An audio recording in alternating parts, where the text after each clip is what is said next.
people go through their whole lives never really examining this. They think of their tongue as something automatic, something that just runs on its own, like breathing. Something happens, they feel a reaction, and out comes the response. No gap, no pause, no decision, just stimulus and reply over and over, thousands of times a day. Here's what I want you to sit with tonight. Almost every serious wound in a relationship, and I mean the deep ones, the ones that never quite heal, didn't come from something you did. It came from something you said. A fist can bruise a body. A sentence can break a spirit. And the difference is the body forgets, but the spirit remembers everything. I once knew a man who lost a friendship of 30 years over 11 words. 11 words said in about 4 seconds, in the heat of a disagreement that didn't even matter. He apologized. He meant it. He wrote letters. He never got that friend back. 30 years undone in 4 seconds because he let a feeling reach his mouth before it reached his judgment. Now, here's what's interesting. If you'd asked that man beforehand, would you trade 30 years of friendship for the satisfaction of winning this one argument? He'd have laughed at you. Of course not. What kind of fool would make that trade? But that's exactly the trade he made, because in the moment, he wasn't thinking about 30 years. He was thinking about 4 seconds. And that's the problem. The tongue lives in the present. It has no memory of the past and no vision of the future. It only knows right now. So the words that ruin us aren't usually the ones we planned. Nobody sits down and thinks, tonight I'm going to say something that cost me a marriage. No. The words that ruin us are the ones that escape. The ones we didn't choose, the ones that leapt out ahead of us before we could stop them. And that's the whole issue right there. Most people believe their speech is something they control, when the truth is, for most of their lives, their speech has been controlling them. They're not driving, they're being driven. And the thing behind the wheel is whatever emotion happened to be strongest in the moment. So the first thing I want you to understand is that the words you regret are not accidents. They feel like accidents, but they're not. They're the predictable result of a mouth that has been given permission to move faster than the mind. And anything you allow to run without oversight will eventually run you into a wall. Let me show you how this actually works, because I think if you can see the machinery, you can start to change it.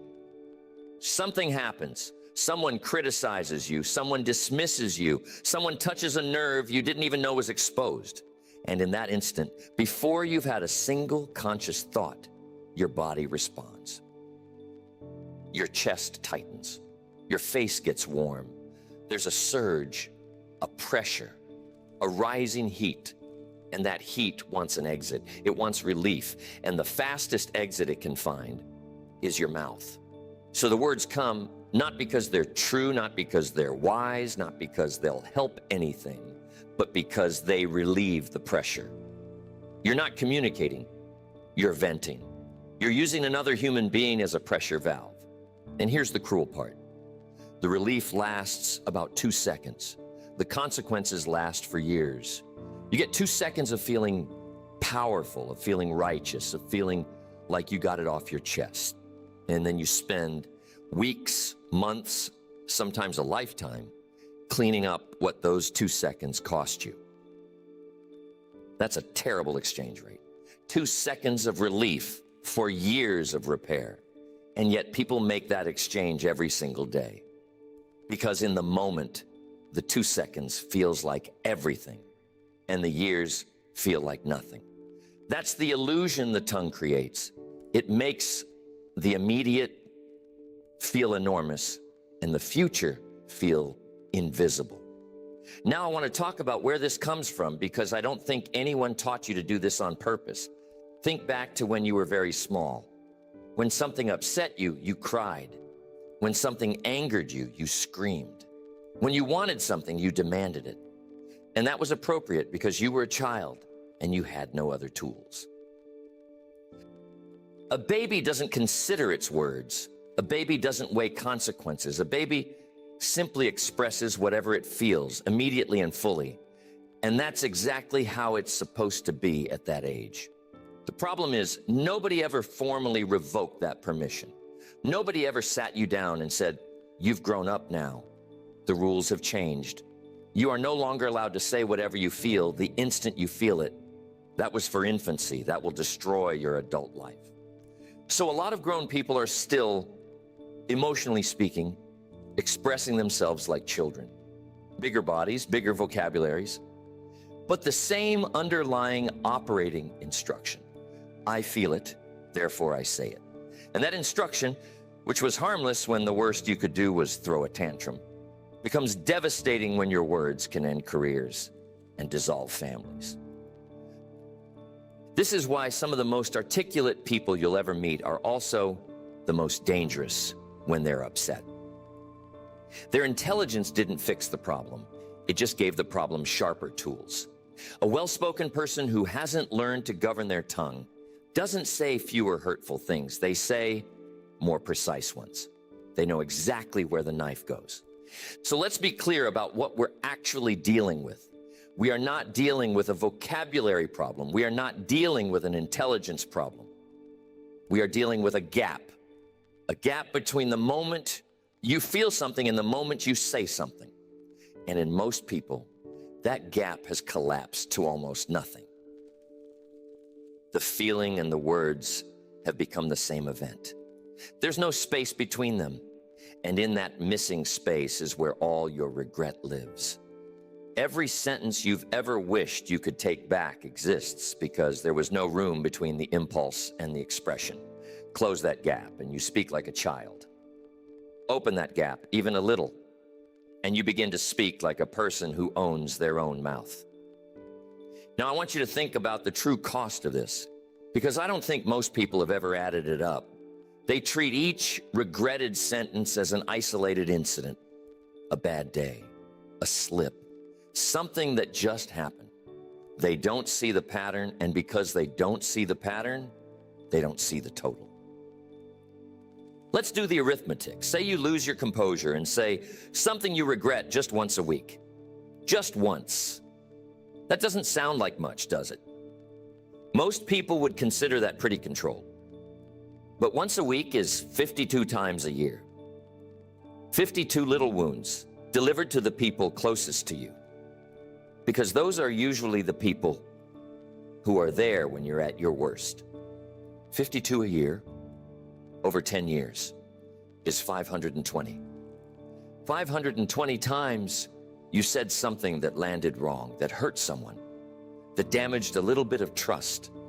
And trust, unlike money, doesn't come back at the rate it left. A single harsh sentence can undo 100 kind ones. So it's not a fair ledger. You're spending trust faster than you can earn it.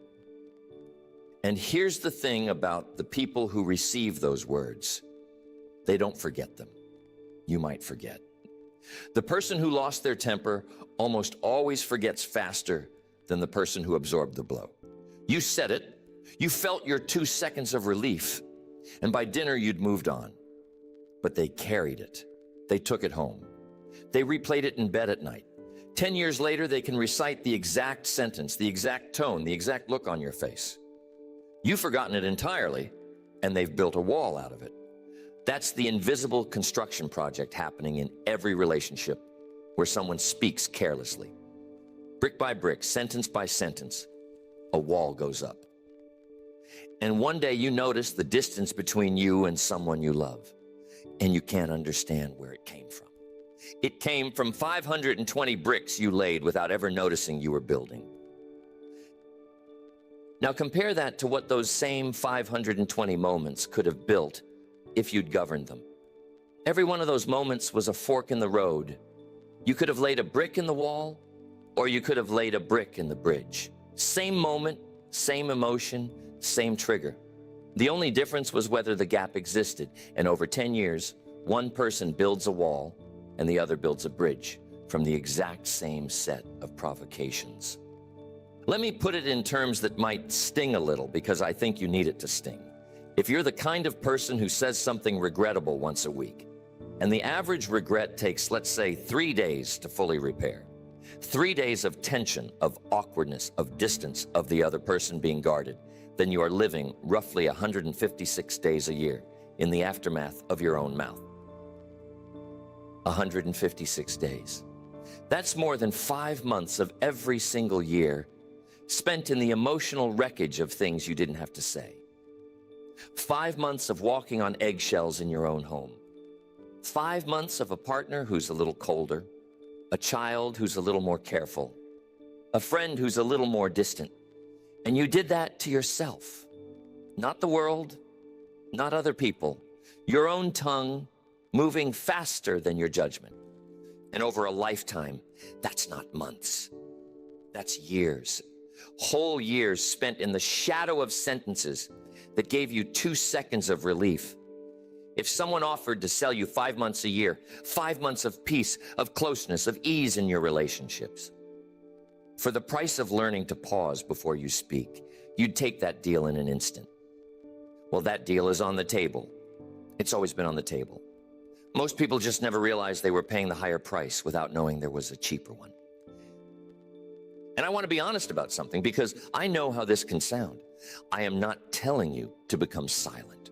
I am not telling you to swallow everything, to never confront, to never speak a hard truth, to smile through things that need to be addressed. That's not governance, that's suppression. And suppression has its own terrible bill. The person who never says anything difficult isn't disciplined. They're afraid. And the words they hold back don't disappear. They ferment. They turn into resentment. And resentment eventually comes out sideways in colder and crueler forms than an honest confrontation ever would have taken. So this is not about saying less. It's about saying it on purpose. There's a world of difference. The goal is not a quiet mouth. The goal is a governed mouth. A mouth that speaks the hard thing when the hard thing needs speaking, but speaks it because you chose to, in the words you chose, at the time you chose, for the outcome you chose, not because a feeling grabbed the wheel and floored it. So the whole game comes down to that gap I mentioned, the space between the feeling and the words. And I want to give you something practical, because awareness without a method is just a nicer way to feel bad about yourself. The first thing you have to build is what I'll call the pause. Now, everyone's heard count to 10, and everyone dismisses it because it sounds like something you'd tell a child. But there's a reason it's survived so long. The pause is not about the counting. The pause is about creating the gap that your childhood self never had. It's about inserting a physical delay between the impulse and the expression so that judgment has time to arrive before the words leave. Because here's a fact about the surge of anger. It has a shape. It rises fast and it falls fast if you let it. The peak of that heat, the moment when you're most likely to say the unforgivable thing, lasts only a matter of seconds. If you can survive those seconds without opening your mouth, the wave crests and begins to recede, and on the other side of it, you can think again. But most people speak at the peak. That's the tragedy. They open their mouth at the exact worst moment, the highest point of the wave, when they are least themselves and most controlled by chemistry. If they'd simply waited for the water to come down, they'd have said something entirely different or nothing at all. The pause isn't cowardice. The pause is you refusing to let the wave speak for you. And I'll tell you a small physical trick that works better than counting. Breathe. 1 slow breath in, 1 slow breath out before you respond to anything that stung you. That single breath does 2 things. It gives you the gap, and it calms the body that's demanding you attack.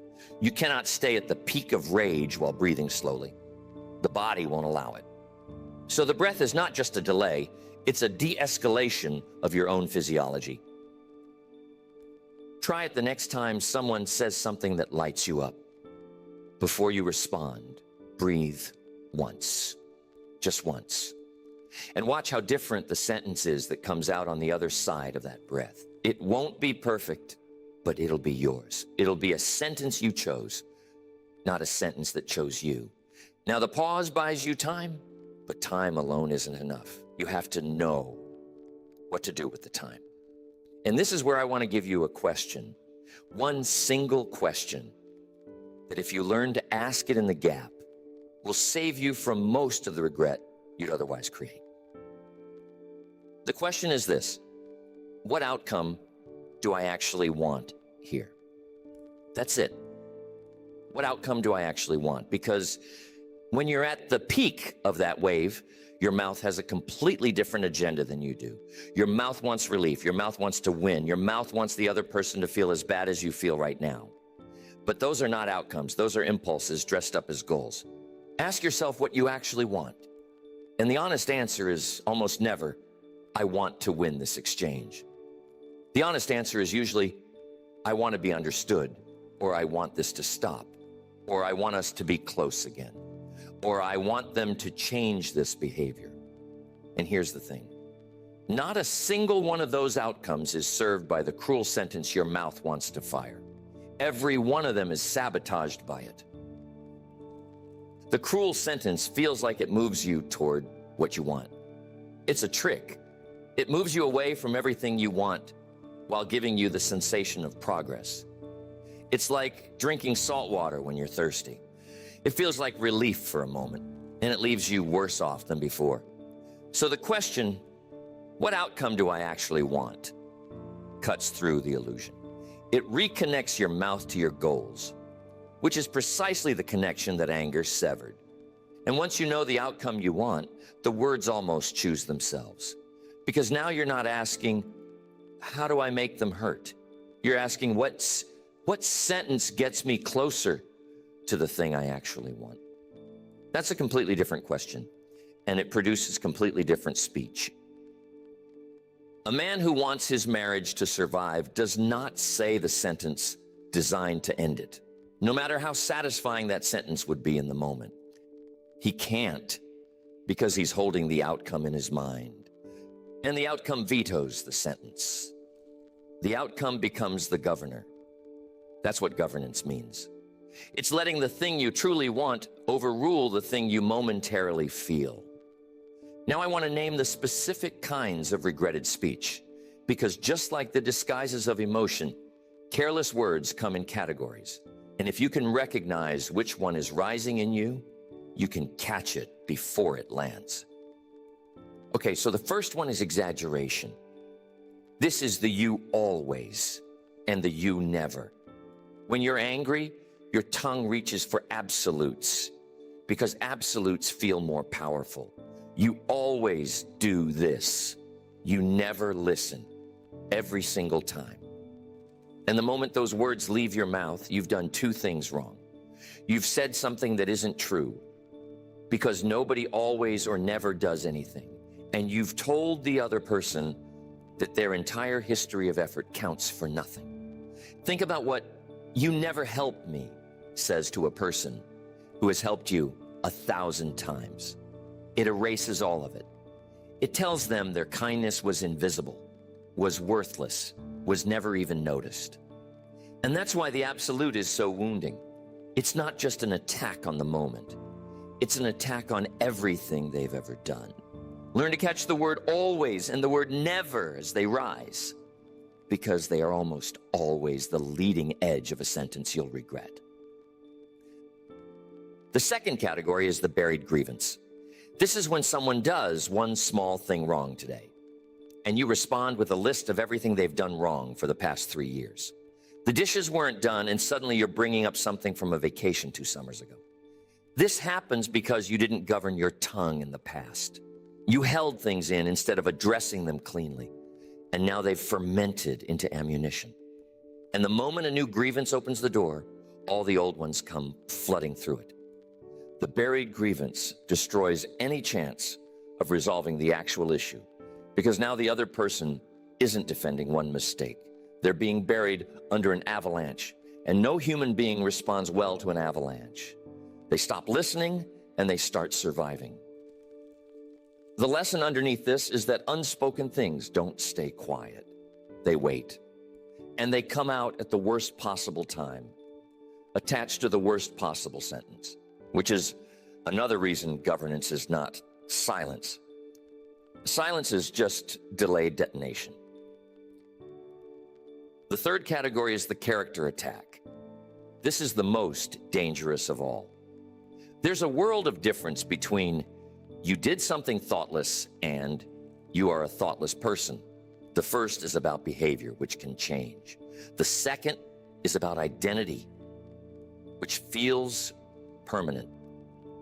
When you attack behavior, you leave the door open for the person to do better. When you attack character, you tell them who they fundamentally are, and people defend their identity more fiercely than anything else on earth. Say, that was cruel, and a person might reflect. Say, you're a cruel person, and that same person will go to war because you've just threatened the core of who they believe themselves to be. Character attacks don't correct. They entrench. They take a person who might have apologized and turn them into a person who has to prove you wrong. So the discipline here is to keep your criticism on the action and off the soul. Speak to what someone did, never to what they are. The fourth category is the contempt. This is the sarcasm, the eye roll delivered in words, the tone that says, I think you're beneath me. And I'll tell you, of all the things that poison a relationship, this is the most corrosive. Because contempt isn't just an attack. It's an attack from a position of superiority. It says, you're not just wrong, you're contemptible. You're not even worth my full anger. And nothing destroys the dignity of a relationship faster than one person looking down on another. You can recover from anger. Anger at least treats the other person as an equal worth fighting with. But contempt treats them as an inferior not worth respecting. And people do not stay long in the presence of contempt. They either leave or they die inside and stay, which is worse. So watch your tone as closely as your words, because you can say a perfectly reasonable sentence in a tone of pure contempt. And it's the tone they'll remember long after the words have faded. The fifth and final category is the ultimatum you don't mean. This is the then leave, the fine, we're done, the I'm out. Words spoken to wound, spoken to test, spoken because in the moment you want the other person to panic and prove they care. But here's the terrible thing about the ultimatum you don't mean. Sometimes people take you at your word. Sometimes you say, then leave, and they leave. And now you have to either follow through on a threat you never meant or crawl back and admit you were manipulating them. Either way, you've lost something you can't recover. Words are not free. This is the whole thing. Words are not free, and the ultimatum is the most expensive word of all because it puts the entire relationship on the table over a feeling that will be gone in an hour. Never gamble something permanent to relieve something temporary. And the ultimatum you don't mean is exactly that gamble. So there they are. 5 kinds of speech that create the regret. The exaggeration, the buried grievance, the character attack, the contempt, the ultimatum you don't mean.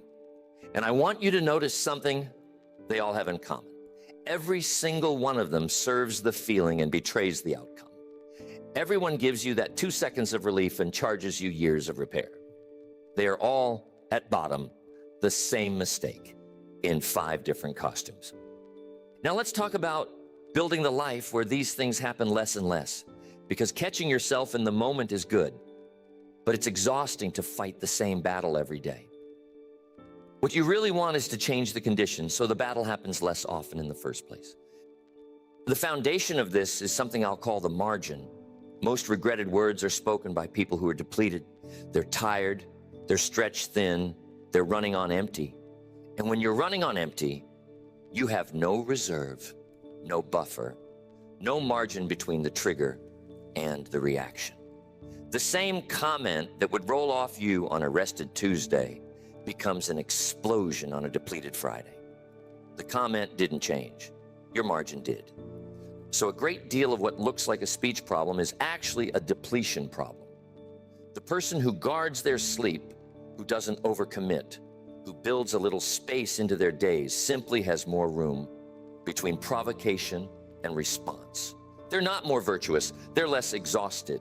An arrested person is a patient person almost automatically because they have the reserve to absorb the small offenses that a depleted person cannot. This is why you say things to your family at 9 at night that you'd never say at 9 in the morning. It's not that they're more annoying at night. It's that you have nothing left at night. Your margin is gone. So one of the most powerful things you can do to protect your relationships is to protect your energy, because your governed tongue depends on a reserve, and that reserve runs out. The second thing to build is what I'll call the delay policy. And here's what I mean. For any communication delivered when you're upset, and I'm talking especially about the written kind, the letters and the messages, you adopt a personal rule that nothing goes out until you've slept on it. Nothing. You can write it. Writing it can even be healthy, a way of draining the pressure. But you do not send it in the heat. You write it, you set it down, and you look at it in the morning when the wave has fully receded and your judgment has returned. And I promise you, the number of times you will read that morning message and think, thank God I didn't send that, will astonish you. The person you are at the peak of the wave is not the person you are the next morning. They're almost different people. And the delay policy simply ensures that the calmer, wiser version of you gets the final say over the message that the angrier version wrote. You'd never let a stranger send messages in your name. Well, the enraged version of you is close to a stranger. Don't let them sign your name. The third thing to build is what I'll call the repair habit, because you are going to fail. Let's be honest about that. You will govern your tongue better and better over time, but you will still on occasion say the thing.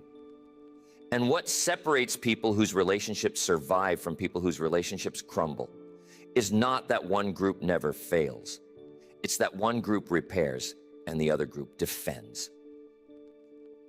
When you say something you regret, the instinct is to defend it, to explain why you were justified, to point out what they did to provoke it.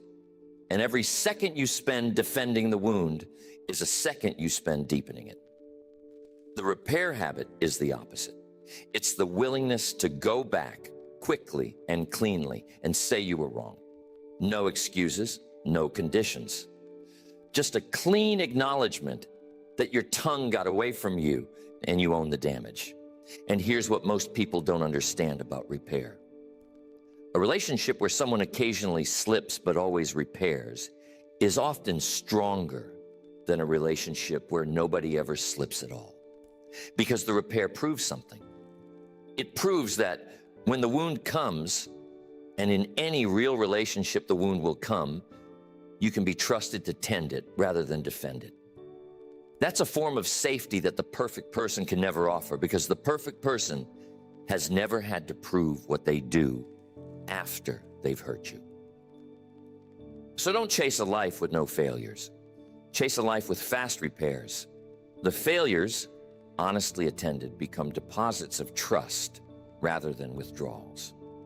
The apology, sincerely given, can leave the relationship stronger than if the wound had never happened, but only if it's clean.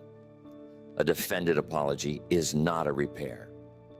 It's a second offense wearing the mask of the first one's remedy. Now, I want to say something about the source, because we've talked a great deal about the mouth, but the mouth is only the messenger. The real question is, what's in the well? Because what comes out of your mouth under pressure is not manufactured in the moment. It's drawn up from what's already inside you. Squeeze a person, and whatever's in them comes out. If a person is full of resentment, then resentment is what comes out when they're squeezed. If a person is full of contempt, contempt comes out.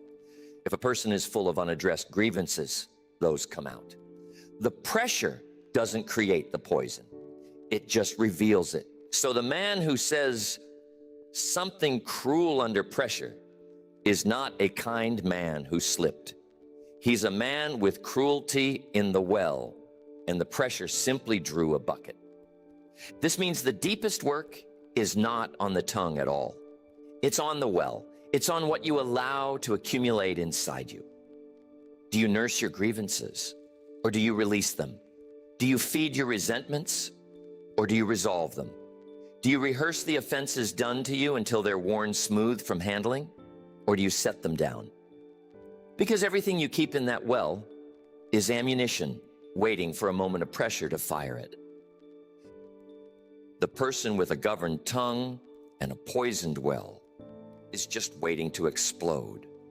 They're holding it back by willpower, and willpower runs out.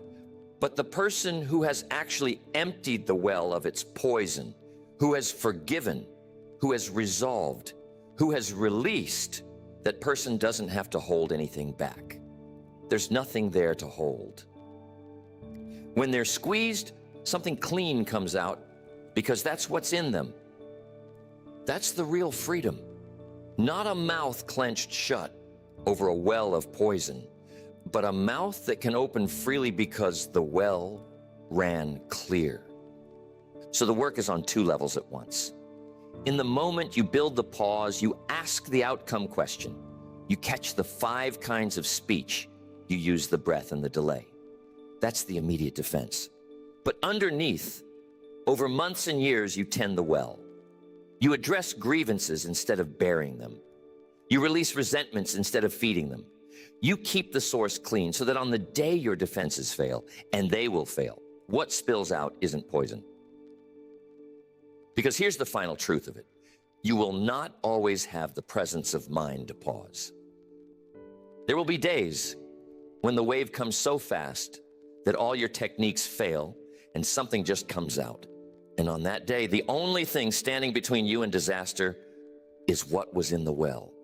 If you've done the deep work, even your failures will be survivable. If you haven't, even your best days are one bad moment away from catastrophe. Now I want to leave you with a way of thinking about your words that I hope you'll carry out of this room.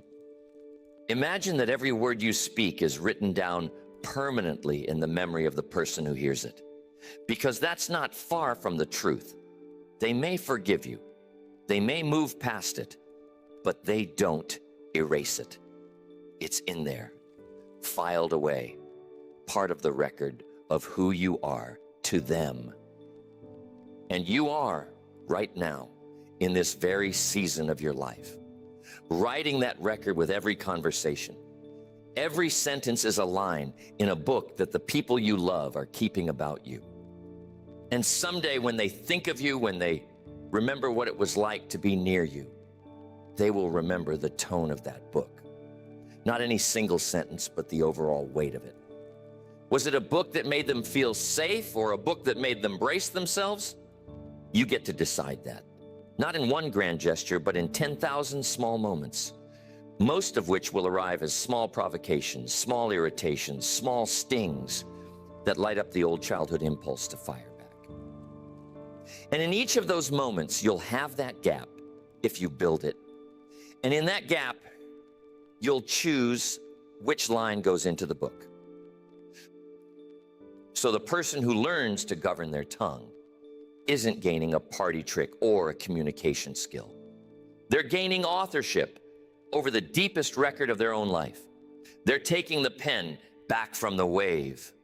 They're deciding on purpose what kind of person they will be in the memory of everyone who ever loved them. And if you leave here with anything, leave with this. The words that hurt the people you love are almost never worth what they cost. Never. The relief is a lie, and the price is real. There is not a single sentence, no matter how satisfying, no matter how justified it feels in the moment, that is worth what a governed silence and a chosen word could have given you instead. Your feelings will rise. They always will. The heat will come. The wave will build. That part you cannot stop. But between the wave and the word, there is a space. And that space belongs to you. It has always belonged to you. Most people just gave it away without knowing they had it. Take it back. Stand in that space and speak when you speak as the person who wants the outcome, not the person who wants the relief, because the relief is gone in seconds. But the words go into the book, and the book lasts a lifetime.